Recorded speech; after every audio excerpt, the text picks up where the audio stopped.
Hey guys, peace y'all.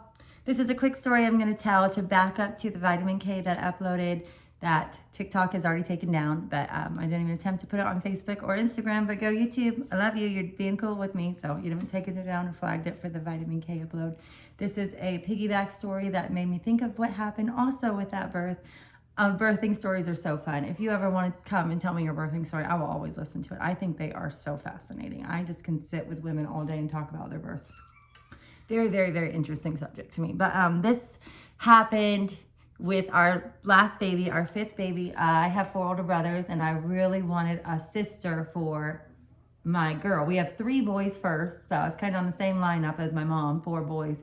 But I got a girl, so I got out early.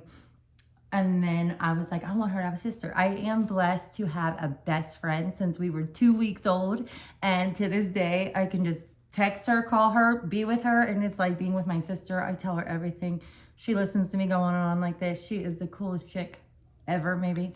So I'm super fortunate to have a best friend like that. That's been my whole life, seen my whole life, knows everything. So as far as like what my upbringing was like, that's kind of like a sister, right?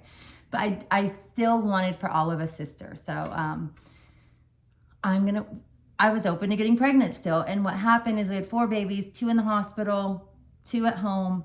And my midwife was awesome. But with the last baby, she was like, I think this is it for you, because my body had issues, prolapse issues that were so extreme at that time that she was like, I can't get another baby out of you, I don't think. And I just don't think it'd be wise, whatever. Well, we were still going in the movement and everything. And like, we were never going to close up the womb or anything like that at the time. And we were open to having a girl, really wanted that for her. And I really believed I could have a sister for Olive. So we are just going to go for it if it happens. Well, 2 years go by. No, about 1.5 years, sorry. Maybe 1 year and 3 months go by, and I'm finally pregnant. I'm like, okay, well, we left that door open knowing that maybe she wouldn't, but maybe by then I did a ton of work on my body, tons of Pilates, tons of classes, tons of courses. So I was feeling pretty good. Like, I got this. I can do another baby. My body can handle it. Well, I come bopping in there. Hey, down to my midwife. I almost said her name, but I'm not going to. She's amazing. She was in Phoenix. If you knew who my midwife was and you're watching this, you may have used her or looked at her, and I personally got very attached to her, loved her. She did the best birth ever for me, no issues. She doesn't practice in Phoenix anymore, so what was it? But at the time she still did. So we go in there and she says, I can't deliver a baby. I can't. I'm my license. I can't, Katie, I love you. I can't deliver a baby. Oh, no, don't tell me that. Is what we're feeling inside. So we leave, me and James, and we're like, okay. So she tells us, we leave after she gives us a card and a recommendation of the best doctor in Phoenix that will deliver this baby, she thinks. So I'm like, okay, well, we'll just try that, I guess. So we go to Gilbert Hospital. It's such a nice hospital in Gilbert. And it had the best labor and delivery, and he's the best doctor. So we get there, and we get to the room. We're waiting on our appointment. Beautiful doctor. If you've been there, Mom Doc in Gilbert. Gorgeous, awesome, loved it. As far as the nurseries and the rooms, very cute, very cute. So at this point, I'm like, okay, well, I'm not having a home birth, but this is a cute place. I mean, I guess I'll be coming here again after two babies in a row of having a home birth, and a totally different experience of going to those appointments. And sometimes my midwife would come to my house, and super chill, super cool. So I was just like, okay, this is going to be a 9-month journey coming here. So this isn't the worst place to have to go. So we're in the room waiting, in the beautiful nursery room, just waiting on him to come back. Well, he has already had notes on us. She has sent over notes why she was referring me. So he comes in the room. We're just thinking we're going to bebop around, talk about babies and having them and what he's going to do for us. Oh, no. He comes in the room, slams the door. I'm talking, he's a white Caucasian man. If you know this doctor, he's an amazing doctor out of Phoenix. I think he wins all kinds of awards, I was told. He's a very, very good doctor. But he comes in the room this day, and he slams the door, and he's like, what the f-? I won't use all the language, but lots and lots and lots of language, like extreme amounts of being cussed out starts happening.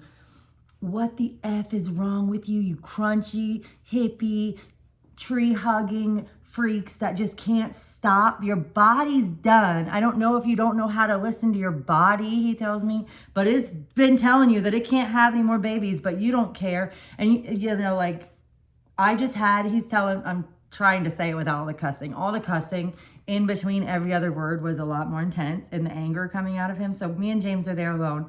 We're just staring at him like, whoa, this is an intense situation.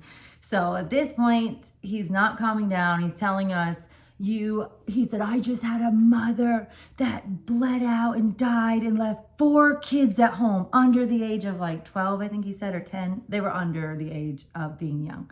All of them now, because she wanted to have her 5th baby 2 weeks ago, and I had to watch her bleed out, and there was nothing I could do because I do have hemorrhaging issues, all these things. And now you're just going to be another story possibly that I have to put on my list, and I just don't know why you guys would not stop. Even your midwife told you to stop, really, really upset. And I can hear him. We could hear him. We weren't like, ugh, we're mad at you. The cussing could have been a little less, because getting totally like slammed with the F word every 5 seconds, and you stupid shits, and you stupid idiots, and you stupid morons. All of it. We're just like, okay. But it was almost like once he got that off of his chest and calmed down, and it got quiet in the room. James is really good with people. I don't know if you read his Google reviews. It's amazing. Go to Roadrunner. That's how much people really, he doesn't have very many negative reviews, and a lot of them are just really, the negative ones are just really ridiculous situations that probably could be told on here, like rat-infested, bug-infested RVs that he just can't help you with unless you're going to help yourself, but we won't go on a rabbit trail. So he's just really good with people. He gets this doctor to calm down, for one, because he's fuming mad, or just like come to like eventually, because he starts talking to him in like a calm voice. So then the doctor's starting to just like chill out, puts his clipboard down, like, what do you have to say for yourselves? And James is just like, I'm open to delivering this baby myself. Like, we'll just deliver this baby ourselves, and we'll take our chances, and we'll trust that it's going to work out. So at this point, he's feeling like, okay, there's a lot of legalistics that go with that. If you're going to send a client home and then they die and then they find out, I don't know if there's a lot of legalistics with that. This is a personal choice, but either way, he is feeling a lot of sympathy towards us at this point. And he's like, well, we're just going to take it day by day. And at the end, or towards the end, we'll see how your body does. And you just come to your appointments here with me. I'm your doctor. And he became like the coolest guy, after just completely reaming us out for being pregnant and being stupid and being idiots and being immature. So shocked. We're like, whoa, okay. So we leave there I'm crying, because I'm just crying that, he's completely making it seem like I'm not going to have a doctor. And as much as I love my husband, I like having a doctor. I'm one of those kind of baby, especially with having to do some of the things I've had to do to not be transferred, and with hemorrhaging, and it's just a little bit more convenient having a doctor there. If I would have worked out either way, now that I think about it. But so he goes to really nice mode. We have the best delivery later, which I can tell that later if you want more. But he just like the day before, or it was like a week before my due date, he's like, we're on the table. I still haven't decided. I don't want to have a C-section after having 4 natural births. I don't want my 5th birth to be a C-section. That's very, very understandable. So I'm fighting it. I've been doing all this work, but James and the doctor have become great friends and buddies, and he likes to come to my appointments and chummy up with this guy, because he is a funny, funny doctor. He's hilarious. I see why people get very attached to him. He's so funny.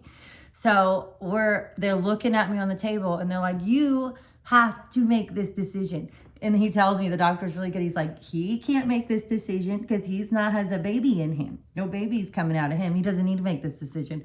I am your doctor, and I'm willing to try to give you a natural birth, because I see now what kind of people you are, and I like the idea that you like having a natural birth. So I'm willing to go as far as we can until we realize, okay, emergency C-section, this has gone on long enough. If it comes to that, if not, we'll have a natural birth. Things are looking okay right now, but there's no way. But you need to make this decision, because if it's a C-section, we got to do that like soon. I'm starting to have toxemia again. I've had that with another baby with Flip. So I just say, let's do the C-section. I'm having my stuff swell up. I know my body. I know that I need to have C-section. I know what I've been through with this pregnancy. And he was so relieved, like, let's have a C-section.